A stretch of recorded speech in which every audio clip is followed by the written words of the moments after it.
Bonjour médias internet et bienvenue pour cette nouvelle vidéo. Dépenser moins ou gagner plus, par où on commence pour atteindre sa liberté financière? D'un côté, on va entendre non, mais il n'y a pas besoin de gagner plus d'argent, de générer plus d'argent, il faut déjà se concentrer sur ce qu'on a, vraiment avoir une démarche minimaliste, frugaliste, vraiment resserrer ses dépenses et se concentrer sur le moindre euro, le moindre dollar qui sort pour savoir si c'est optimisé ou pas. Et d'un autre côté, on va entendre non, mais si tu penses comme ça, tu vas penser petit. Il est plus pertinent de se concentrer sur le fait de générer beaucoup plus d'argent. À mon sens, les deux camps ont raison, les deux manières de penser sont valides. Par contre, moi, personnellement, je pense qu'il est plus pertinent d'allier les deux. Je m'explique, pour moi, les finances personnelles, je vois ça comme un panier. Tu vois ça comme un panier ou un seau, c'est comme tu veux. Pour moi, il est important d'abord de colmater le panier ou le seau qui est troué avant de le remplir. Moi, c'est comme ça que je vois la chose. C'est pour ça qu'étape 1, c'est important déjà de vraiment optimiser ce qui est là, ce qui est présent, sans devoir générer, gagner plus d'argent, de voir quel est l'état des lieux, qu'est-ce qui rentre et qu'est-ce qui sort chaque mois. Est-ce que mes dépenses, elles sont pertinentes? Est-ce que ça me permet de vraiment vivre la vie que j'ai envie de vivre? Est-ce que ça m'apporte quelque chose dans ma vie? Est-ce que ça me rend heureux? Est-ce que ça m'épanouit? Est-ce que ces dépenses futiles, des dépenses qui servent à rien? Et si ces dépenses sont nécessaires, est-ce qu'elles sont optimisées? Est-ce que je ne paye pas plus cher que ce que je devrais pour ces dépenses?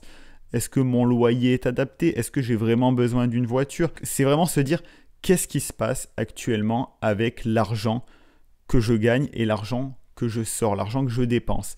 Pour moi, c'est important de commencer par là et de vraiment faire cette démarche justement de se concentrer sur l'essentiel, d'apprendre à vivre avec peu, de vraiment vivre avec ce qui est nécessaire, d'avoir cette démarche frugaliste, minimaliste qui peut t'apporter énormément parce que pour moi, surtout actuellement, dans une société qui est de plus en plus incertaine, de pouvoir vivre avec peu, pour moi, c'est vraiment une compétence énormissime. Parce que derrière, si tu es capable de vivre sans douleur avec peu, tu sais que tu peux presque tout affronter et qu'il y a bien un moment où même si tu te retrouves que, j'en sais rien, tu es licencié ou tu as un problème et que tu retrouves un travail, j'en sais rien, tu gagnais extrêmement bien ta vie, tu te retrouves avec un job payé au minimum ou tu génères de l'argent qu'au palier minimum, là tu peux quand même vivre. Alors que quelqu'un qui par exemple sa norme c'est 5 000, 10 000 balles par mois et qui derrière se retrouve, il y a un problème, il vit avec 800 000 balles par mois, là, la personne, elle rentre dans une souffrance. Donc, c'est vraiment une vraie compétence, encore plus aujourd'hui, de pouvoir vivre avec moins,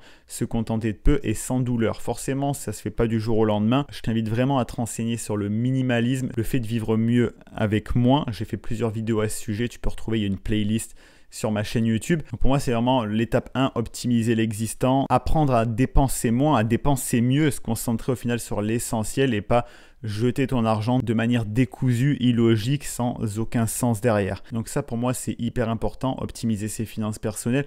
Mais évidemment qu'il ne faut pas s'arrêter là. Il y en a qui s'arrêtent là à tort, de se dire non, mais c'est bon, je fais juste attention et c'est très bien. Je veux pas plus d'argent, j'en ai pas besoin, mais on ne sait pas de quoi demain est fait, on ne sait pas comment ta situation va évoluer. Est-ce que dans quelques années, tu vas avoir un enfant? Peut-être qu'après, tu vas vouloir moins travailler ou plus travailler. Le monde évolue constamment, donc pour moi, il faut passer le step, après se dire oui, certes, maintenant je dépense moins, mais il faut aussi avoir cette démarche d'aller chercher plus, de gagner plus, de générer plus d'argent. Une fois que tu gères bien ton argent, que chaque euro qui rentre est dépensé intelligemment de la bonne manière, adapté à ta situation, c'est important, suivant le niveau de liberté financière que tu souhaites atteindre, d'aller chercher plus, de créer une nouvelle source de revenus, de te former, d'augmenter tes compétences pour avoir un salaire plus élevé, facturer plus cher, donc augmenter ton taux horaire. À mon sens, c'est vraiment important de combiner les deux. Et l'idée, c'est évidemment pas que si tu gagnes plus, tu dépenses plus. C'est là où c'est intéressant. C'est là où l'atteinte de ta liberté financière va se faire beaucoup plus rapidement. Tu apprends à dépenser moins, à dépenser peu, mais que derrière, tu gagnes de plus en plus.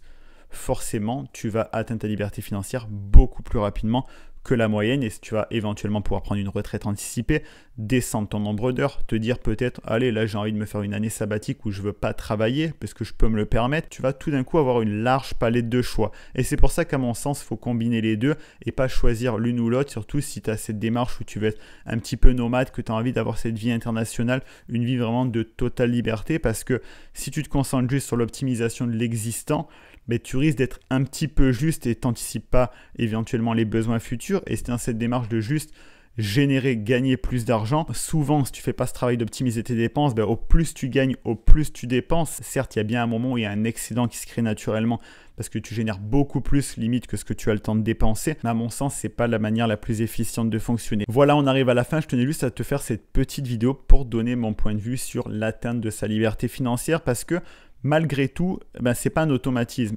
C'est-à-dire qu'il y en a qui vont générer beaucoup d'argent mais qui vont absolument pas les optimiser. Donc au final, il va leur rester très peu à la fin du mois.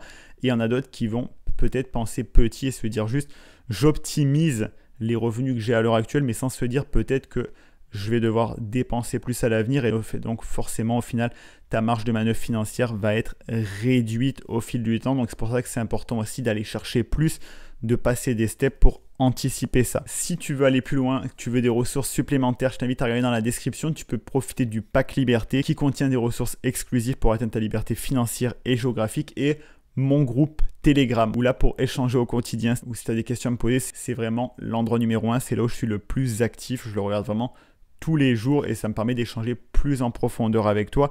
Toutes ces ressources sont gratuites, donc je t'invite clairement à en profiter et je t'invite également à regarder les autres vidéos de ma chaîne. Plein de vidéos qui parlent de finances personnelles, comment générer une source de revenus en ligne. On parle de voyage, d'expatriation, de minimalisme. N'hésite pas à te balader sur la chaîne si ce n'est pas déjà fait. Et sur ce, moi je te dis à la prochaine pour une nouvelle vidéo. C'est Alex Malcolm. Ciao.